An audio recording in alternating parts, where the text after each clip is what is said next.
I'm really excited to share some of the trends today with you. And we have been working with most of the publishers, brands, and agencies over the last couple of years, and trying to notice information through the data, the consumption patterns that we see. We try to do some trend spotting so that we can do and help our clients set the expectations right. So with that, I'll start. In the last couple of months, and I'm not even saying a few years, I think the business of advertising, and I mean digital advertising, has changed massively. It's not the exact same that it was 12 months ago, and it'll never be the same again. Publishers are trying to figure out their way of increased mobile consumption, and hence monetization, how to leverage programmatic in a better way, and how this whole digital growth has actually affected their P&L in a large way. At an agency level, there's a huge restructuring that's undergoing right now. There is a change of guard at some of the largest agencies, and everyone is trying to upskill themselves to figure out how they can, embrace the new digital world in a better way. Brands, on the other hand, I would say, are either too complacent or they're extremely digital savvy, and they're trying to participate in every digital journey of a consumer. So if I look at the three areas and the spectrum, and if you see where is the largest deficit or the most education required, I would pick brands. And the reason being, I feel that some of the brands who don't participate in digital today will miss a generation about, this generation of millennials will not know about their product or about their brand because they don't exist online. And I'll explain that through some of the data points that we see in the market. So this is today's internet, which is pretty much 70% of them is made of millennials. By millennials, I say anybody who's born after the 80s and is about less than 35 today. That's pretty much all of us, right? And maybe the Generation Z as well, a little bit of, 15 to 17, 18 years old. I have included that just to make it more interesting. Now, who are these people? These people are online, they prefer brands online, they shop online. 75% of the time spent on digital is spent by the millennials. The remaining 25% is actually spent by above 35 years of age. These guys are making brand choices that will remain with them for the next 2 decades or so. So for a brand, it's extremely important to have a connect with them today in many different ways possible. Now, technology plays a large role in the way these guys make their choices. So for instance, a lot of millennials prefer banks who allow activities to be done on an app or on a website that they don't have to actually physically visit a bank. And some of these banks have actually, you would see that they are more popular among the millennials compared to others. Some of the brands that exist online are the only brands they believe exist in the market today. Some of the brands who are not online are possibly ranked much lower in terms of their preference index. Now, where do these millennials exist? They are actually all over the internet. I've picked up some of the advertising categories, and which includes automotive, business, finance, education, news information. And you'll see that there's a consistent trend of almost 70% of the users being below the age of 35. Now, it's very easy for a brand today to have a conversation with millennial as long as they have their journey sorted out on digital. Whether they are having a conversation with them on social media, whether they have their brand presence on retail, online retail, or even for that matter, if they're participating in some of the OTT advertising through entertainment, sports, and business finance. There is a research agency called Enzo, which did an interesting research. So you see this research coming out every year, which talks about what are the most 100 preferred brands in the market, right? That is actually across all demographic segments. And what Enzo found out was that some of the brands, large brands like Levi's or J&J, Johnson & Johnson, were ranked ahead among the 35 plus years of age group, whereas they were ranked really far behind in terms of the millennial ranking. The reason being that these brands are not having enough digital conversation or are not present online. So that's what I believe, that some of the brands who will miss a generation in the coming days, who are not participating digitally, will possibly die, because if they miss this huge generation online, they would never find it again. They would never be able to get that connect back again. The second trend is more to do with something that all of us love.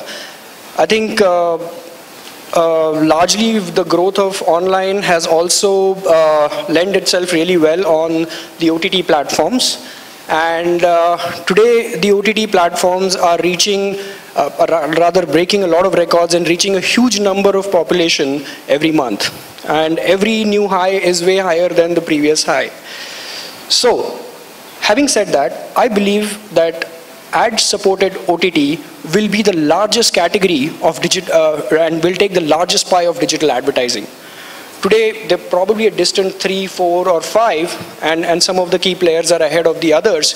But in the coming days, you will see that these players together form or take a large part of digital advertising, only because ad-supported OTT is a lot closer to taking away television dollars. For an advertiser, for an agency, it's a lot easier to understand to advertise on OTT platforms compared to many other digital instances that we've created.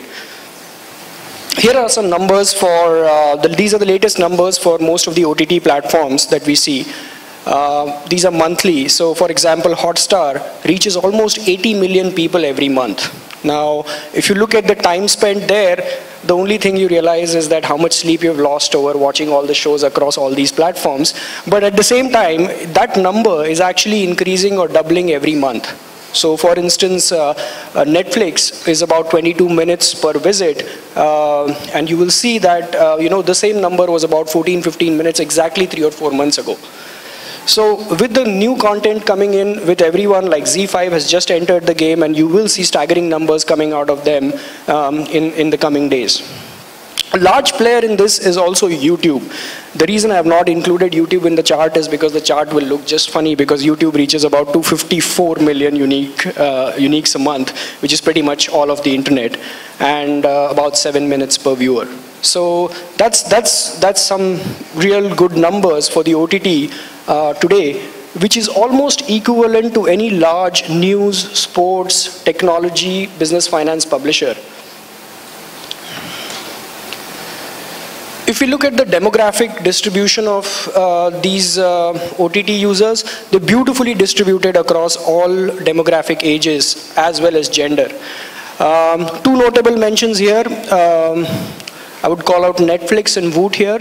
Netflix has had a larger share of younger audiences. By younger, I mean 15 to 24 compared to others. Like everybody is in the range of 40s, whereas 54% of Netflix is actually 15 to 24. It's possibly because of the content that they carry, right? Voot, on the other hand, has a huge percentage of female audiences. The average skew of women online is about 35%, whereas in case of Voot, it's almost 52%, which is again a very different metric compared to. Sorry? Right. So Vanita is saying it's probably the kids' content that they have, right? And lastly, the OTT category, why I believe is going to explode is just look at this metric. So as a measurement company, we do track all the YouTube channel partners every month. And these are the top 10 YouTube channel partners. And I've not chosen any genre, it's just top 10 by numbers. And you'll see that T-Series reaches almost 170, 180 million people in just 1 month. By the way, T-Series is actually YouTube's largest channel partner in Asia by that number. And so are the other 3, 4. It's mostly record labels, so they've figured a way to rehash the content, play it again, and users love it. The new mobile internet users who've come into play have actually have adopted this as a gospel. I mean, the amount of engagement that we see growing is amazing. So yeah, if YouTube actually is leading the path, and again, because of all these data points, I believe that OTT will be the largest advertising pie of digital advertising. So India is a mobile first country. We've said that before. 90% of the users prefer to use mobile as a choice of device to access any form of content. At the same time, apps have not been commensurate to the usage that we see on mobile. India has seen a very different trend over the past couple of years compared to other markets where mobile web consumption has been greater than mobile app consumption when it comes to select few advertising categories. The trend I'm talking about is going to be reversed, where I believe very strongly that mobile app advertising will actually overtake mobile web as well as desktop advertising today, as of today.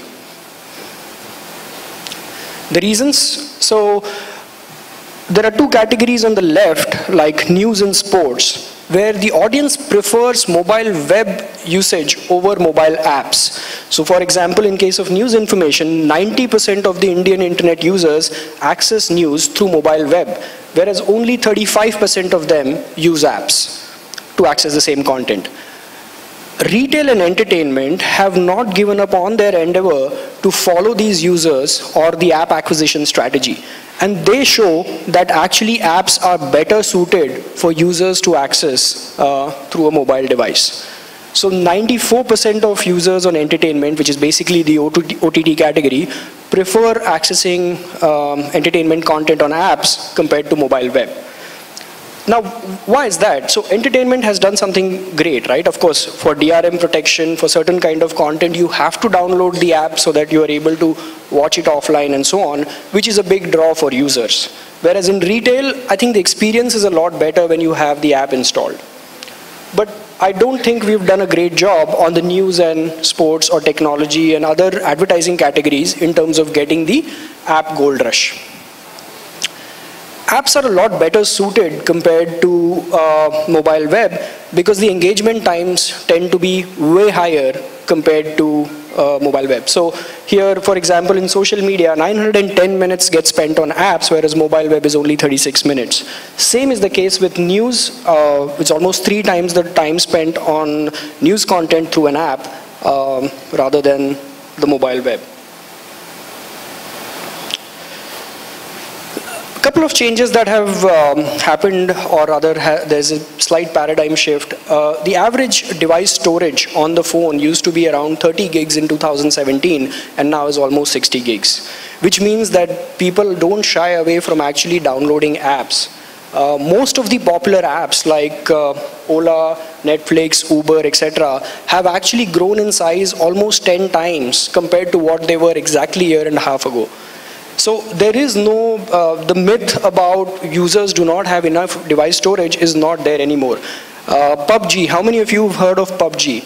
It's one of the, the largest battle royale or the game of this century. Is launched on mobile exactly 4 months ago, has an average size of about 500 MB to 2 gigs of installation, and has about 28 million active subscribers in India. I'm only talking about the last 4 months. I think mobile app advertising has today much better standards, monetization capabilities, better connect with DSPs, and hence easier way to lend itself to programmatic.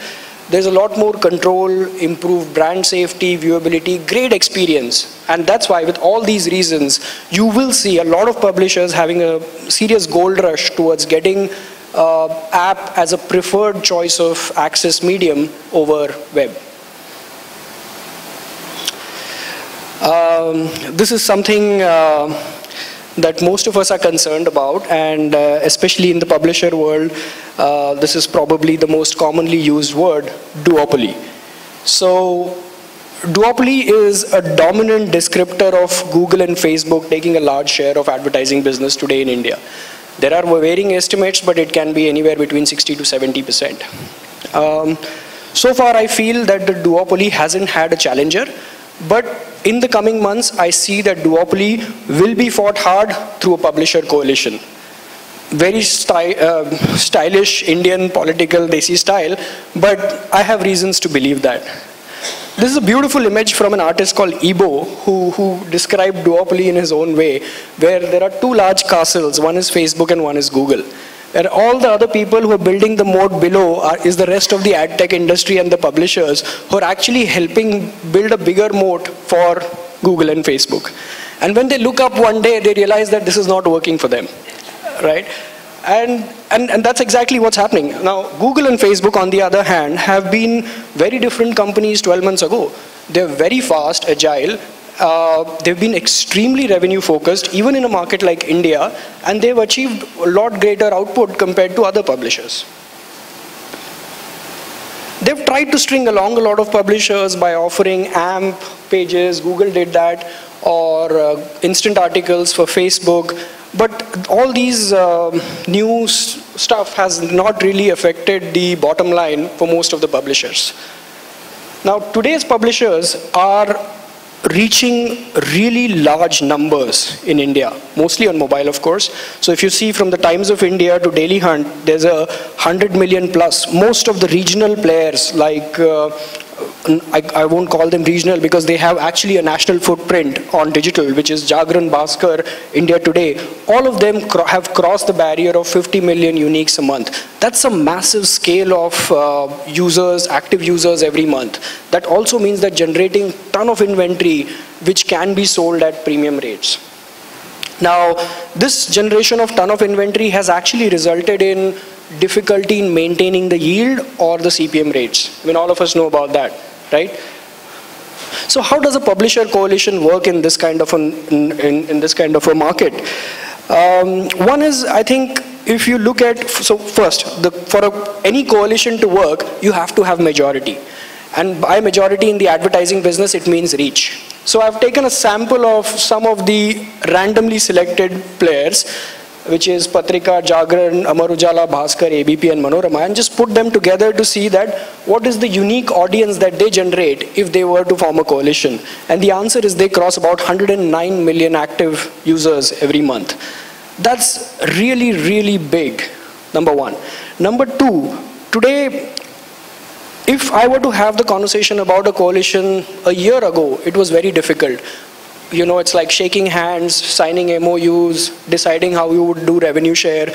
You don't have to do all that today, because putting all your inventory or all your users on a programmatic platform will make it uniform. There are definitions. Programmatic platform unifies or creates a consumer uniformity for any publisher participating. There are ad standards, there are inventory standards that lend itself once all this coalition is present through a technology platform. There are some examples of this, by the way, globally. So last year, The Guardian started something called as a Pangea network, which included CNN and Reuters, and they just pooled in their cookies together to ensure that they had a larger cookie pool and an integrated sale of advertising. The same happened in Germany. Axel Springer, Bertelsmann, and a couple of other large publishers did the same as well. So yes, a direct coalition is definitely possible, and I see already enough rumblings in the market of people talking about it. Nobody's done it, but I'm sure that if somebody takes a lead, there will be a very different digital, there will be a third pillar of advertising or a third castle that you see in the previous graphic.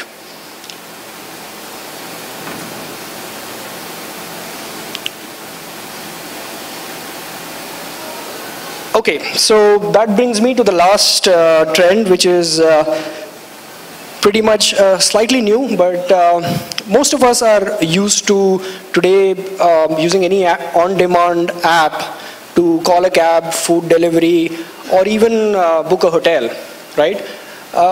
What all this has led to is huge increase in the numbers of users for each of these apps at a very hyper-local level, at a city level, is what I mean. Now, I believe that they have today reached a scale and will actually reach a much higher scale tomorrow and have really good engagement to be able to offer a new category of digital outdoor advertising, and this will come through your on-demand apps. What I mean is, get ready to see advertisements in your Ola or on your Swiggy app or even in your Oyo Room's television set. Why is it possible? Again, the reach. These are some of the numbers for the last 6 months for 5 apps that I've selected on demand, which is Ola, Zomato, Uber, Swiggy, and Oyo. I'm not so sure if the numbers can be seen at the back, but I'll just read it out to them. Ola today reaches almost 48 million people across, I think, 19 or 20 cities that they exist in. That's a huge number. I mean, from an advertiser's perspective, it's a dream come true. I know exactly who that user is. I know exactly where he's going. For a hyper-local business, it can be a massive scale of advertising, right?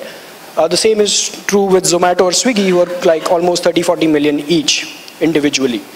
Oyo did go up to 40, but looks like in the last month they came down.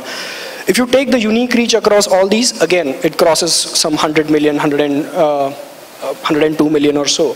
And the most important part of this network is the engagement time.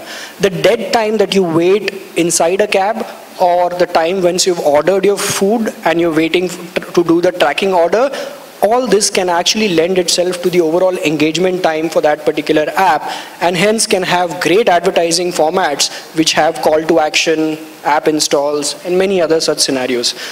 The truth will be how far we can go to not make it very obtrusive, or make it more interactive and interesting as an experience.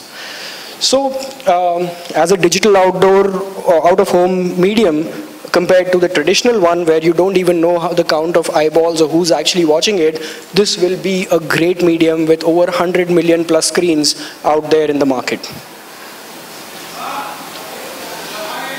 So those were the 5 trends I wanted to talk about. And lastly, a small message I have for everyone. I think today we are in a very interesting phase of the digital media, where you will see an inflection of digital media taking over television. I know you've heard this before, but I feel that a lot more today compared to what I felt before. And what it means is there is growth and a lot of opportunities for all of us. But the difficult part is that the landscape keeps changing. And it's extremely important for everyone to keep upskilling and learning and understand what's going on to keep up the good work. Thank you so much.